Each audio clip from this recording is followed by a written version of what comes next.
Paz de Deus e nosso Salvador Jesus Cristo a todos. Vamos começar mais um estudo da Palavra de Deus, livro de Deuteronômio, capítulo 3.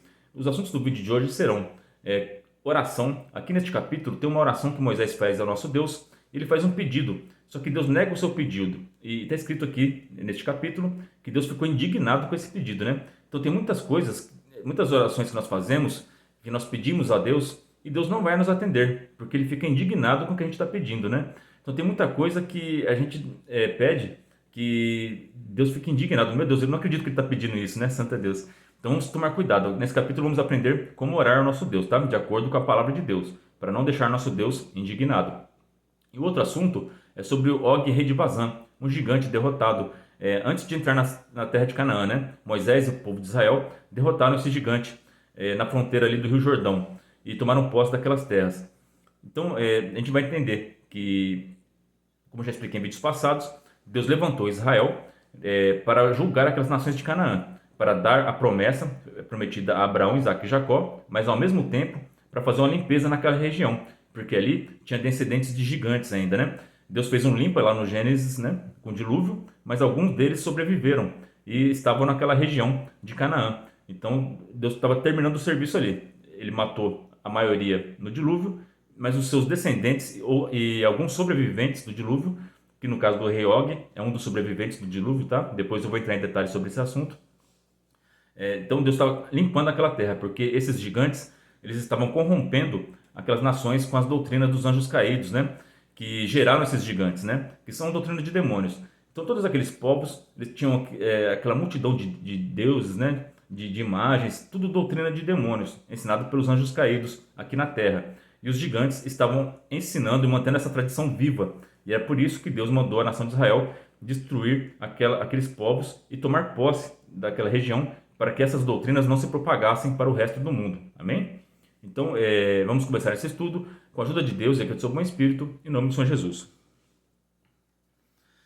Depois vos viramos e subimos a caminho de Bazã, e Og, rei de Bazã, nos saiu ao encontro, ele e todo o seu povo a peleja em Edrei.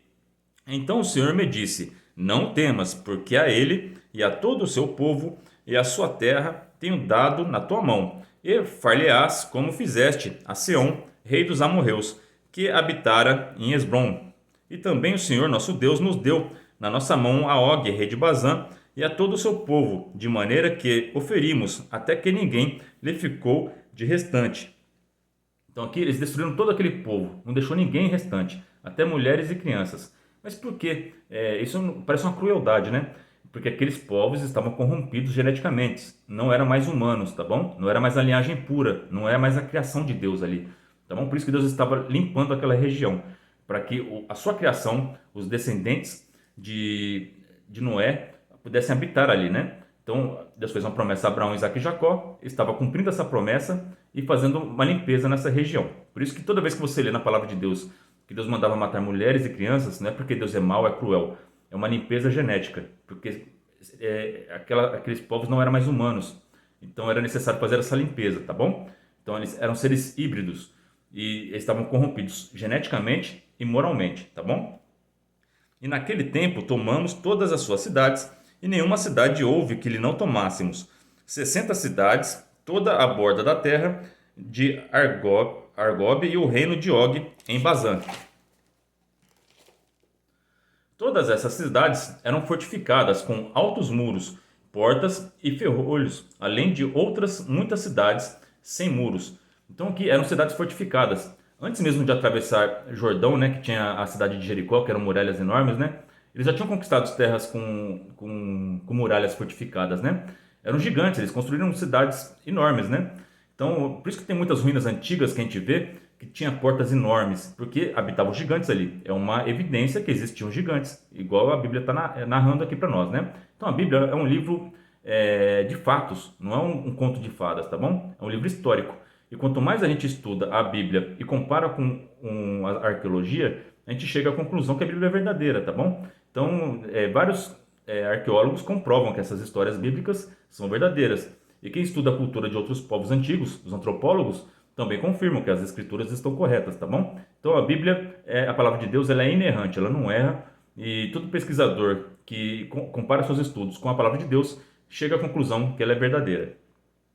Tem até uma playlist minha que é sobre arqueologia. Acessem meu canal e vejam arqueologia, minha playlist que eu tenho lá, que tem vários fatos históricos que comprovam a veracidade da Bíblia. E tem uma outra playlist, que é Os Gigantes da Bíblia Existem Sim, que tem as evidências que esses gigantes andaram sobre a Terra, tá bom? Tem até um vídeo dessa playlist dos gigantes, que é o livro perdido de Og. Esse rei que Moisés aqui está vencendo nesse capítulo, que está narrando a batalha que teve contra ele, esse rei ele escreveu um livro, o rei Og, né?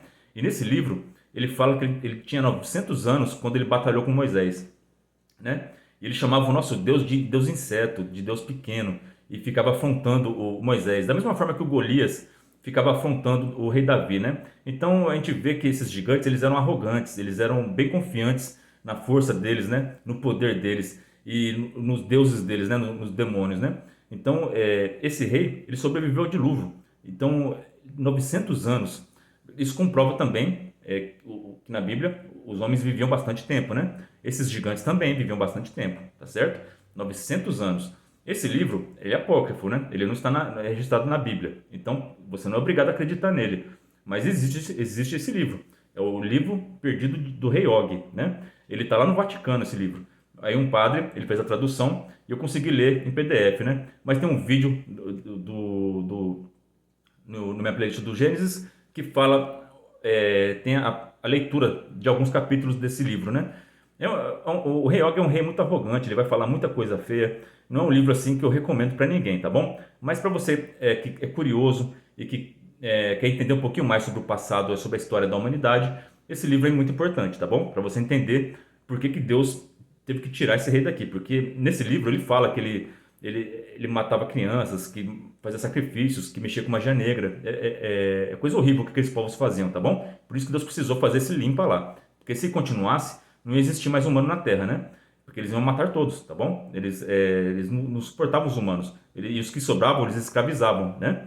Então, foi muito importante o que Moisés fez e o povo de Israel fez naquela região de Canaã. Foi uma limpeza genética e moral.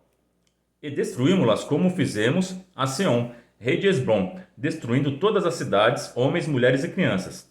Porém, todo o gado e o despojo das cidades tomamos para nós por presa. Assim, naquele tempo, tomamos a terra da mão daqueles dois reis dos amorreus que estavam além do Jordão, desde o rio Armon até o monte Hermon. Os sidônios a Hermon chamam-se Sirion, porém os amorreus lhe chamam Senir.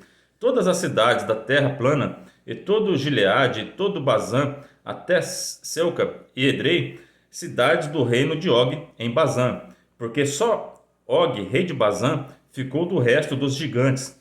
Eis que o seu leito, um leito de ferro, não está, porventura, em Rabá, dos filhos de Armon, de 9 côvados o seu comprimento, e de 4 côvados a sua largura, pelo côvado de um homem.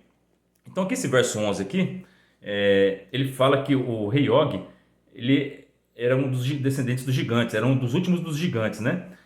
Dos gigantes antes do dilúvio, tá bom? Então isso daqui prova que esse livro do rei Og, ele provavelmente é verídico, é de verdade, tá bom? Porque tudo que está escrito lá bate com a Bíblia, tá bom? Porque o rei Og, ele mesmo escrevendo no seu livro, relata que ele é um sobrevivente do dilúvio e que ele é o último da sua espécie. Ele era um gigante da raça dos Refaíns, né? Ele foi o último dos Refaíns. Igual está escrito na Bíblia, que ele era o último dos Refaíns. Então tudo bate aqui, tá bom? Quanto mais livros a gente encontra antigos, todos eles têm uma correlação com a palavra de Deus. Todos eles batem, tá bom? Tomados, pois, esta terra em possessão, naquele tempo, desde Aroer, que está junto ao ribeiro de Armon, e a metade da montanha de Gileade, com as suas cidades, tenho dado aos Rubenitas e Gaditas. E o resto de Gileade, como também todo Bazã, o reino de Og, dei a meia tribo de Manassés. Toda aquela borda da terra de Arboge, por todo o Bazã, se chamava Terra dos Gigantes. Então essa terra do rei Og aqui era conhecida como a terra dos gigantes, olha só. Então é mais um fato que comprova que existiam gigantes, tá bom? Os Nefilins realmente existiram e andaram sobre a terra. E até os dias de hoje ainda tem alguns que ainda sobrevivem, tá? Jair, filho de Manassés, alcançou toda a porção da terra de Argobe, até o termo dos Jesuritas e Macabitas, e a chamou pelo seu nome Bazã, Avote Jair, até este dia. E a Mequir dei Gileade, mas aos Rubenitas e aos Gaditas dei desde Gileade até o ribeiro de Armon, o meio do ribeiro e o termo, e até o ribeiro de Jaboque, o termo dos filhos de Amon, como também a Campina e o Jordão, com o termo desde Quinerote até o mar da Campina, ou mar salgado, abaixo de Asdote, Pisga para o oriente. E vos mandei mais no mesmo tempo, dizendo: O Senhor vosso Deus vos deu esta terra para possuí-la. Passai, pois, armados vós, todos os homens valentes, adiante de vossos irmãos, os filhos de Israel. Então somente vossas mulheres e vossas crianças e vosso gado, porque eu sei que tendes muito gado, ficarão nas vossas cidades, que já vos tenho dado, né? Então esse verso 19 aqui, Moisés está fazendo uma brincadeira com esses 2,5 tribos que decidiram ficar antes do Jordão, né? Lembra lá no livro de Números que eles falaram para Moisés que não queriam atravessar o Jordão para batalhar, porque eles queriam ficar naquelas terras ali, né? Então aqui Moisés falou: olha, vocês vão se armar, vocês vão atravessar lá para guerrear com seus irmãos, até eles conquistarem lá, vocês vão poder voltar, né? Então aqui, ó, em Deuteronômio, Moisés não esqueceu do que eles falaram, não, né? Porque eles falaram que queriam ficar naquelas terras, porque eles tinham muito gado, né? E por isso que eles queriam ficar ali e não queriam batalhar, né? Então Moisés falou: vocês vão lá para a batalha sim. E suas mulheres e crianças podem ficar aqui, porque eu sei que vocês têm muito gado, né? Então aqui Moisés está dando uma cutucada neles aqui, ó. Vocês vão para a batalha sim. Eu sei que vocês têm muito gado, que vocês não queriam ir, mas vocês decidiram ir, né? Então vão, e vocês serão vencedores, e as suas famílias vão ficar aqui, e vocês depois vão poder voltar para cá, né? Então Moisés não esqueceu não, né? Então tem muita coisa que a gente guarda no coração, né? Moisés perdoou eles, mas ficou a lembrança, né? E ele jogou de volta para eles assim, para eles ficarem atentos, que ó, Moisés não esqueceu não. Vamos lá batalhar e depois vamos cumprir nossa palavra, porque Moisés não esqueceu, ele guardou no coração. Nosso Deus não esquece de nada, tá bom? Então é muito importante nós cumprirmos aquilo que nós prometemos, tá bom? E aprender com nossos erros. Essas 2,5 tribos erraram, eles não queriam batalhar, foram egoístas, mas Moisés abriu os olhos deles, eles aprenderam com os erros deles e eles foram batalhar. E Moisés só reforçou aqui para eles cumprirem com a palavra deles, né? Até que o Senhor dê descanso a vossos irmãos, como a vós, para que eles herdam também a terra que o Senhor vosso Deus lhes há de dar, da além do Jordão. Então voltareis, cada qual a sua herança, que já vos tenho dado. Também dei ordem a Josué, no mesmo tempo, dizendo: Os teus olhos veem tudo o que o Senhor vosso Deus tem feito a estes 2 reis, assim fará o Senhor a todos os reinos, a que tu passarás. Então aqui Moisés também já estava alertando Josué: ó, Josué, você que é o novo líder, você que vai assumir daqui para frente depois do Jordão, da mesma forma que Deus me usou e usou o povo de Israel para vencer esses 2 reis aqui antes do Jordão, Deus vai usar de você também, Josué, e vai entregar todos esses povos na tua mão. Então aqui ele está encorajando a fé, fortalecendo a fé de Josué para tomar posse da bênção, tá bom?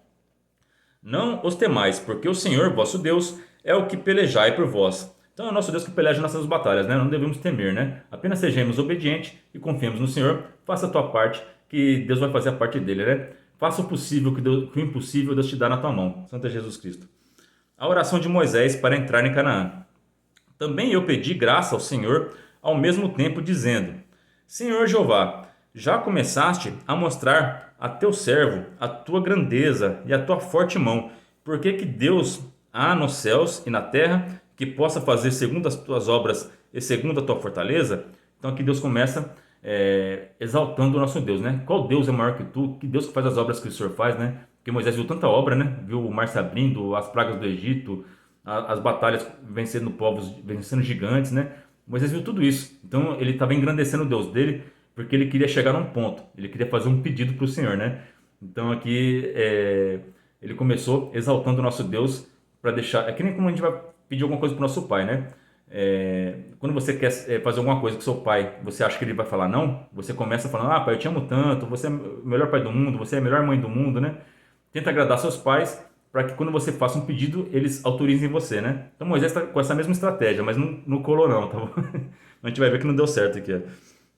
Rogo-te que aqui é o pedido de Moisés, né? Rogo-te de que me deixes passar, para que veja esta boa terra que está da além do Jordão, esta boa montanha e o Líbano. Então aqui Moisés está pedindo para entrar na terra prometida, né? Então vamos ver o que Deus respondeu para ele, né? Verso 26. Porém o Senhor indignou-se muito contra mim, por causa de vós, e não me ouviu. Antes o Senhor me disse: basta, não me fales mais neste negócio. Santo é Jesus Cristo. Deus já tinha decretado que Moisés não entraria na terra prometida e que Josué seria o novo líder, né? Então Moisés ele estava voltando no assunto que já estava decidido. Então você não quer indignar nosso Deus? Não toque no assunto que já está decidido, tá bom? Você aceitou Jesus Cristo? Então você agora é uma nova criatura. Você rejeitou o pecado. Então nas suas orações não peça para voltar a fazer o que você estava fazendo de antes. Não peça para você voltar ao passado, voltar ao pecado ou justificar os seus erros. Não faça isso, porque isso indigna nosso Senhor, tá bom? Quando Deus fala que é não, é não. Se Ele te proibiu de fazer algo, não faça, tá bom? Então, leia os mandamentos, leia a palavra de Deus e veja o que Deus autoriza você a fazer e o que Deus te disse não, que te disse basta, chega, tá bom? Eu escutei um testemunho do Rodolfo, né? Ele era o cantor daquela banda Raimundos de rock, né? Ele se converteu a Cristo e ele cheio de tatuagem, né? E ele já convertido, né? Ele estava se olhando no espelho e falou: Senhor, eu vou fazer. Onde que eu vou fazer? Ele estava pensando assim: onde que eu vou fazer mais uma tatuagem, né? Aí ele escutou uma voz dizendo: chega, basta, não é mais para fazer isso, né? Aí ele se assustou, né? Ele até achei engraçado que ele no testemunho dele ele fala: nossa, eu queria tanto ouvir a voz de Deus que eu escutava as pessoas falando: nossa, que Deus falou comigo, Deus falou comigo. E quando Deus falou comigo, Deus falou para mim: basta, chega, né? Então tem momento na nossa vida que Deus fala: chega, basta, acabou, você é nova criatura, não é para fazer mais isso. Agora eu quero você tem que seguir o caminho do meu filho Jesus. Então Deus fala para você hoje: basta, chega, pare de perder seu tempo com bebida, pare de perder seu tempo com adultério, pare de perder seu tempo com coisas que desagradam a Deus, que você sabe pela palavra de Deus que é errado. Para de mentir, para de roubar, para de desejar o mal do teu próximo, para de cobiçar e ter inveja do outro. Vamos parar com essas coisas, basta, chega, Santo Jesus Cristo. Hoje é um basta na tua vida. Após esse vídeo, tudo que Deus falou que é não, seja não na tua vida, porque Jesus Cristo falou que é sim, sim, não, não. O que passa disso é do maligno. Então, olhe as escrituras e obedeça, amém? No caso do Rodolfo, foi a tatuagem, que lá no Levítico fala que é proibido fazer tatuagem, né? Deus falou para ele: chega, basta. Mas e no seu caso, qual que é? No meu caso, qual que é? Então a gente tem que refletir sobre isso, tá bom? O que Deus diz que é um basta na nossa vida? Chega, tem coisa que a gente está perdendo nosso tempo aqui na Terra. Jesus Cristo está voltando. É momento de falar do amor de Cristo, da volta dele. É tempo de viver o Evangelho. Então, basta para o pecado e continue fazendo o que é certo, o que agrada a Deus, tá bom? Para que o nosso Deus não se indigne com você e nem comigo, tá bom? Nós devemos refletir sobre isso, tá certo? Verso 27. Sobe ao cume de Pisga e levanta os teus olhos ao ocidente e ao norte e ao sul e ao oriente e vê com os teus olhos, porque não passarás este Jordão. Então nosso Deus aqui está falando assim: Moisés, se despede. Eu te proibi de entrar lá. Esquece isso, Moisés. Agora chegou a vez do Josué. Tem muitas vezes que a gente está muito feliz no caminho. Eu vejo isso muito pessoas que no serviço, por exemplo, trabalham tantos anos. Aí quando chegou a hora de se aposentar, de começar a se descansar, de viver sua vida e abrir a mão daquele emprego para nova geração, para outras pessoas, ele está aposentado e continua naquele serviço ainda. E não dá oportunidade para os outros, né? Então chega um momento da nossa vida que está na hora de você dar oportunidade para os outros, né? Tem pai e mãe que acham que seu filho nunca vai crescer. Chegou o momento dele agora brilhar. Então prepara seu filho enquanto ele é pequeno, na adolescência, enquanto ele está debaixo da sua autoridade, dentro da sua casa, para que quando ele saia, Deus tem uma história na vida dele também. Deus tem uma história na vida do seu filho, da sua filha, da mesma forma que Deus tem uma história na tua vida. Então leve isso em consideração, tá bom?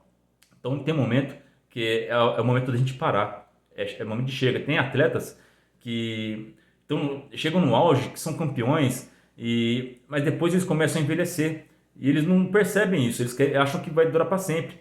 Aí eles começam a sujar a carreira deles, né? Aqueles que eram campeões não soube a hora de parar no auge, né? E dar oportunidade para as novas gerações e virar um professor, virar um treinador. Não, ele insiste em continuar sendo atleta. Aí ele começa as derrotas, começa a tristeza na vida dele, né? Ele não entendeu que tudo tem um tempo determinado por Deus. Ao tempo de você desfrutar da sua juventude, da sua sabedoria, dos conhecimentos, mas tem um tempo que você tem que parar para ensinar as novas gerações. Então tenha esse discernimento de saber qual que é o momento certo de parar, tá bom? Moisés não teve esse discernimento. Ele queria continuar liderando o povo porque ele amava isso, né? Mas tem que dar oportunidade para as outras pessoas também, tá? Porque Deus usa quem Ele quiser, né? Então aqui foi a despedida, né? Deus falou para ele subir no monte e olhar aquela terra porque ele não ia entrar lá. Mas eu deixo você olhar com seus olhos essa terra, tá bom? Manda, pois, a Josué e esforça-o e conforta-o, porque ele passará diante deste povo e o fará possuir a terra que apenas verás. Então aqui Deus está confirmando o que eu falei para vocês, né? Chegou a vez de Josué. Então ele pediu para Moisés: Moisés, usa a tua experiência, usa tudo que você viu, tudo que você aprendeu comigo e ensina a Josué, porque agora é a vez dele brilhar, tá bom? Então tem momento que é a nossa vez de brilhar, mas tem momento que é a nossa geração. Então prepare bem a sua geração, para que eles continuem de onde você parou, tá bom? Assim, ficamos neste vale de fronte de Bet-peor. Então, esse é o final do capítulo. Então, é um capítulo muito importante. Então, aprendam a pedir o que é o certo ao nosso Deus e estudem. Acessem essa playlist do meu canal, Gigantes da Bíblia Existem Sim, para vocês entenderem o passado, para poder entender todos esses capítulos que falam de gigantes, tá bom? E sobre a destruição desses povos de Canaã, para vocês não interpretarem mal as decisões do nosso Deus. Essa é a palavra para nós hoje. Deus abençoe a vida de todos vocês. Orem sempre a Deus por mim e pela minha família. Eu preciso muito das vossas orações, porque eu sou um humano, pecador, falho como qualquer um de vocês, mas nós temos um Salvador, Jesus Cristo, que derramou sua graça santa sobre nós e que nos ajuda nessa caminhada até a Sião Celestial, até a Nova Jerusalém, né? Então, por Cristo, nós vamos conseguir ser mais que vencedores, né? De nós mesmos, nós não conseguimos nada, mas um ajudando o outro em oração e na pregação do Evangelho, nosso Senhor Jesus Cristo e o Espírito Santo de Deus nos conduzirão até a eternidade. Essa é a palavra para nós hoje. Deus abençoe de todos vocês. Olha a Deus por mim e pela minha família. Deus seja louvado.